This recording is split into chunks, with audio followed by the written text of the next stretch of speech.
If you need any Ultimate Team coins, head over to footcoinking.com. There's a link in the description, and if you use my discount code CHES, CHES, as you can see on screen, you'll get yourself an extra 5% off.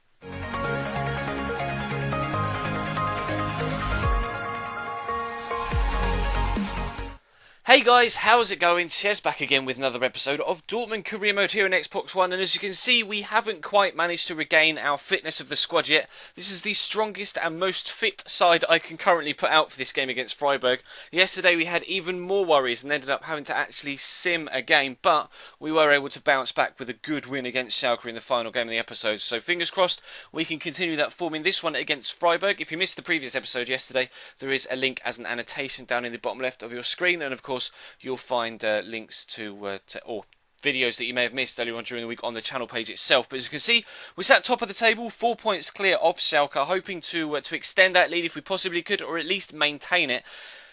But I started off with a rather schoolboy error. If you go back and watch it, I didn't look at the radar, and as you look out forward from the goalkeeper, you couldn't see anyone at all. And literally, just as I was about to play the pass, the guy runs across from the right-hand side of the screen and just appears. And I passed it straight to him, put it into the back of the net, and we went 1-0 down. I won't be doing that again, and I'll most definitely check the radar before I pass it out from the goalkeeper again. But their goalkeeper there made a rather weird save. He could have just caught that. It was going wide and absolutely nowhere near the goal, and from the resulting corner they were actually going to give away a penalty, so it was kind of a double mistake. Headed down by one defender, and the second defender just shoves an arm at it before his head gets there.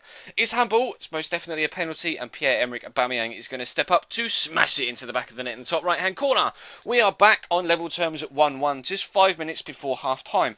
Now, as was the case with the games yesterday, or the majority of the games yesterday, the team started to kind of tire and flag a little bit, and we really struggled to create much in the second half, although Hornschuh was actually playing quite well. He's one of the only players that started on full fitness, and he was doing all of the work down the right hand side, involved in pretty much everything that happened for the side going forward, and it was nice to have a decent outlet of creativity on the right hand side, considering the rest of the squad going forward just could offer me nothing anymore. And Amini came close there with the shot. It was well saved by the goalkeeper in the end, but again we're coming down the right hand side. Again it's Hornschuh racing down the right hand side, great whip on the head of Aubameyang, just wide of the post. I couldn't believe he'd missed it, to be completely honest. When the goalkeeper just stood there, I thought, yes, it's in the bottom corner, and he just watched it glide past his post. 90th minute, guess who's running down the right hand side? It's Hornschuh. Guess who's on the end of it? Aubameyang. No. Overhead kick, completely missed. Drops to Kirsch, finds Derm, scored a banger in the previous episode, but unfortunately couldn't quite find that top corner. The goalkeeper gets up to it, and we stay at 1-1, and unfortunately we drop 2 points in this game against Freiburg, which is disappointing, but considering the state of the squad, I'm glad that we just haven't lost any of the games, to be completely honest. And we're back against Red Bull Salzburg in the Europa League now. Of course, we got through against SC Braga in the previous episode, or the previous round of the Europa League. Round of 32. We're now in the round of 16, and we're playing the Austrian side, Salzburg. And as you could see, the fitness of the first team is almost back up to normal, so fingers crossed we were going to put in a good performance here against the Austrian team. Of course, in the last rounds we played the away leg first, so we had to make sure that we scored a lot of goals there to get the the away goal count up. Here in the first leg, it's more a case of keeping a clean sheet as opposed to actually winning the game by a big margin, although obviously winning the game by a big margin would be a big help. We got off to a fantastic start.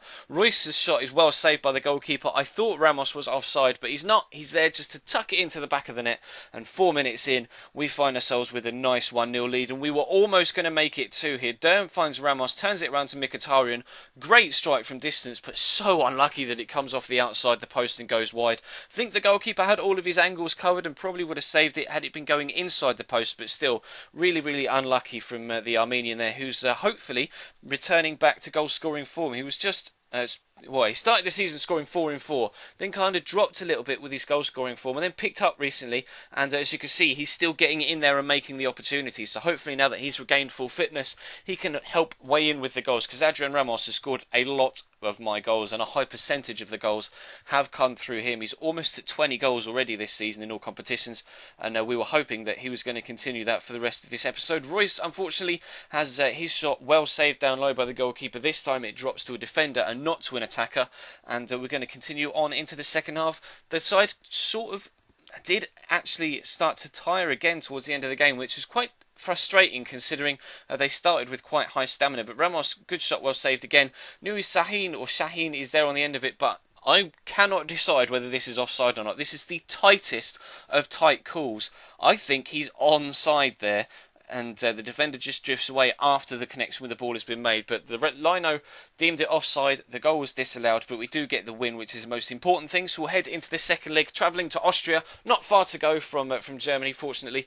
And fingers crossed we can get the result we need in the second leg to get us through to the next round of the Europa League. Now, I was just rejecting some international job offers, and then I found this one that I'd missed. The German national team, of course, the World Cup is coming up in just a couple of months' time in-game. Would you like me to take it? Should we try and replicate the German national team's success in Rio this past summer in real life? It's up to you. We don't normally take international job offers now, but considering we're at a German side and it is the German national job and they've just won the World Cup in real life, I don't know, maybe I fancy a stab at trying to replicate that. It's up to you guys. Let me know in the comment section down below, and if you want me to go for it, then we'll have like a mini-series, a mini-series in between the first and second seasons here at Borussia Dortmund. It is up to you. But the next game is back to Bundesliga action, now with a rotation side, but a 100% fully fit, fully ready, fully prepared rotation side that got off to, again, a really fantastic start. Great opening goal. Raheem Sterling making a run from deep, breaks into the box and puts us 1-0 up after just 8 minutes. However, they're going to come straight back up the other end and actually get themselves straight back into the game. Ruta actually goes on a lovely run down the left-hand side, takes around 2 or 3 defenders, finds Cruz who squares it, not really dealt with very well at all by the defenders. Malapa has the shot, well saved by the goalkeeper, but similar to Ramos's goal in the previous game, well saved but only as far as an opposition player, and they brought it back to 1-1. But Subotic with a good header there, a wonderful save by ter Stegen. Probably should have let that go out for a corner, because eventually Depay's going to get another crack at the whip here, and that is a fantastic volley with his left foot up into the top right-hand corner, and we have ourselves a 2-1 lead on the half-hour mark. He's been a revelation since coming in, and you cannot underestimate how excited I am to see how he and Raheem Sterling do as we progress through this career mode, because they're both playing phenomenally well right now, let alone how they're going to be like in the third season. But Nevan Subotic has clearly been watching Mats Hummels score headers from corners this season, and he pops up with an absolute beauty of his own right into the top corner, and we have a 3-1 lead as we head into the second half. Ramos involved, gets the ball into feet, Raheem Sterling with another run from deep, 5 minutes into the second half, and he has himself a brace, and we're 4-1 up with just 5 minutes to go. Still got 40 minutes left to find ourselves some more goals if we possibly could. Help extend our goal difference advantage at the top of the table. Great finish from Sterling, similar to his first goal actually. Now you can see they've made a defensive change, swapping on a right back for their right back. Change like for like, but it wasn't going to help them defensively because we're just going to come straight back at them again. Aubameyang kind of toying with them almost with the fake shot, drops it to Joit, who finds Raheem Sterling. Lovely finesse shot from the edge of the box, and Raheem Sterling has himself a hat-trick on the hour mark. Fantastic performance, most definitely his best game in the Borussia Dortmund shirt, and we actually made a change. Ramos was the only player whose fitness was still a little bit low because he'd played in the previous game, so I brought on Alessio Churchy just to freshen things up so that Ramos didn't get too tired. I don't want to risk injury to my main goal scorer, and actually Churchy got himself involved on the score sheet as well before the game was finished, and we were going to round out 6-1 winners at home against Borussia Mönchengladbach. In the Battle of the Borussias, we most definitely came out on top, and that was absolutely fantastic. Delighted to see that the team are back to full fighting fitness and smashing the goals into the back of the net and destroying opposition teams.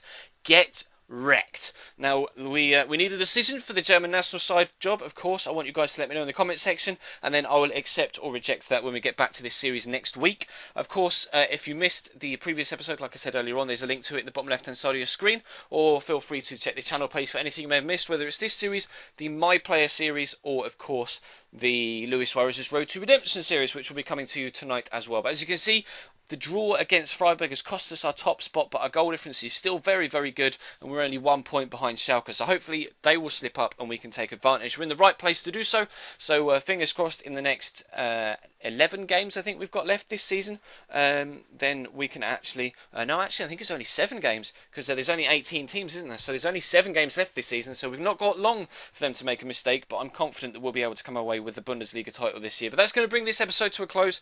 Thank you very much for watching, guys. Smash that like button if you enjoyed. Feel free to subscribe if you haven't. There's links on screen and in the description to do so. You'll also find links down below to FootCoin King for your ultimate team coins. Be sure to use the code CHES so that they know that I sent you and you get your 5% discount. Of course, follow me on Twitter and Instagram as well if you want to. There's links down below for that. And as for now, I'll see you next time.